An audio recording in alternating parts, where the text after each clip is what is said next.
शराब नीति इनकी गलत है, बंद करने की इनके लोग, इनके थाना पुलिस सब यहाँ शराब बनवाने में लगे हैं, पहुँचाने में लगे हैं। शराब नीति फेल है और जिसके कारण जहरीली शराब से हजारों लोगों की मौत हो चुकी है। मंच पे कुछ नेता एकजुटता दिखाने की कोशिश कर रहे हैं और वह भी बेमन से बेमेल की यह जोड़ी है। सब जानते हैं, सब अपने अपने स्वार्थ में है। ये कहते हैं कि जो पार्लियामेंट में अटैक हुआ ये बेरोजगारी का परिणाम है। सरकार ने आज तक बेरोजगारी के लिए कुछ नहीं। महंगाई की बात कर रहे हैं। राहुल गांधी जी की न कोई समझ है और न समझना ही चाहते हैं। क्या बोलेंगे, विषय कुछ होता है, बोलते क्या है समझ में नहीं आते हैं। राहुल गांधी जी को है सोचना चाहिए कि माननीय प्रधानमंत्री आदरणीय नरेंद्र मोदी जी के अनेकों योजनाओं से इस देश से गरीबी मिट रही है और बेरोजगारी मिट रही है और नौजवानों को रोजगार मिल रहा है। यह साबित हो चुका है, देश और दुनिया देख रहे। राहुल जी कब क्या बोलेंगे उनको कुछ पता ही नहीं होता है। और अभी 3 राज्यों में भारतीय जनता पार्टी की भारी बहुमत से सरकार बनी है। माननीय प्रधानमंत्री जी का और भारतीय जनता पार्टी की यह सोच सबका साथ और सबका सम्मान कि आज तीनों राज्यों में जो मुख्यमंत्री बने हैं अनुसूचित जनजाति समाज, वंचित समाज से, आज पिछड़ा वर्ग से और सवर्ण वर्ग से, आज यह भारतीय जनता पार्टी की नीति को दर्शाता है। सबका साथ, सबका विकास, सबका सम्मान, न्याय के साथ। और यह बिल्कुल जो भारतीय जनता पार्टी की नीति है उसके अनुरूप यह हुआ है। प्रधानमंत्री जी का बयान आया है कि जो पार्लियामेंट में अटैक हुआ इसकी गहराई में जाने की जरूरत है। काफ़ी चिंताजनक बात बताई। माननीय प्रधानमंत्री जी जो बोलते हैं उस बात में बहुत दम होता है और वह सच्चाई के साथ होता है। 24 का चुनाव को लेकर जो अपोजिशन के लोग हैं बोलते हैं कि एक तरफ हो जाए, यहाँ प्रधानमंत्री कह रहे हैं कि हम तीसरी बार भी जीत कराएंगे, जनता गारंटी दे चुकी है। वहीं बिहार में विपक्ष के लोग आप कह रहे हैं कि खाता भी नहीं खुलेगा। बिहार में विपक्ष में कोई दम बचा है क्या?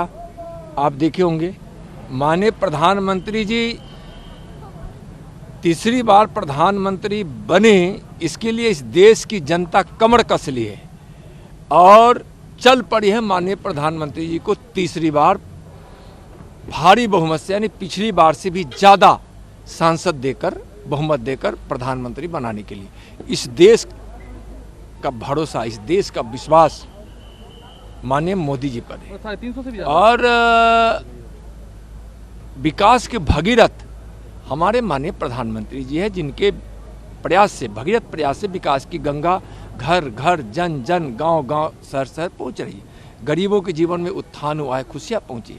आज हर वर्ग, हर समाज और देश के कोने कोने, गांव गांव, शहर शहर के लोग तक जो विकास पहुंच रहा है और जो विश्वास लोगों के मन में आया है, इससे माननीय प्रधानमंत्री जी की लोकप्रियता भी बढ़ी है और देश आत्मनिर्भर बनने की ओर भी है।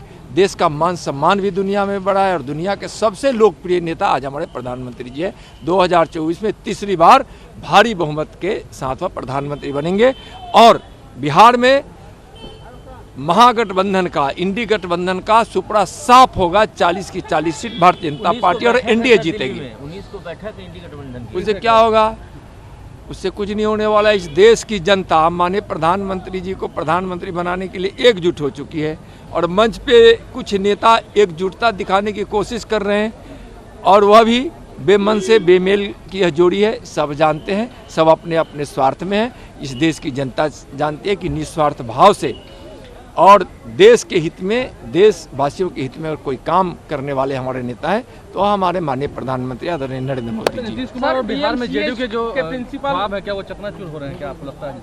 नीतीश कुमार के ख्वाब थे, चकनाचूर हो चुका है। अब क्या होगा? चकनाचूर बिल्कुल साफ, जेडीयू साफ हो चुकी है, आरजेडी साफ हो चुकी है। लोकसभा के चुनाव में 40 की 40 seat NDA Bharatiya Janata party जीतेगी। सर, डीएमसीएच के प्रिंसिपल दारू पार्टी करते देखे गए हैं। जब एम्स बनने की बारी आई तो उन्होंने ही सवाल खड़ा किया था कि एम्स यहाँ बनेगा तो स्वायत्तता भंग हो जाएगी। देखिए, नीतीश कुमार जी अपने जिद पे अड़े रहते हैं।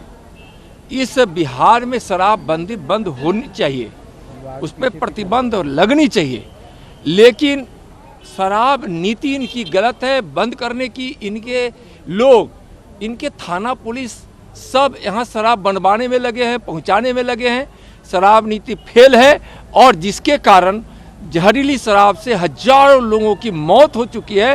नीतीश जी की यह नीति फेल है। नीतीश जी, आपके शासन में कहीं भी शराब बंद नहीं है, पहले से ज़्यादा शराब की बिक्री है और अवैध शराब का व्यापार हो रहा है, नकली शराब लोगों तक पहुंच रहा है।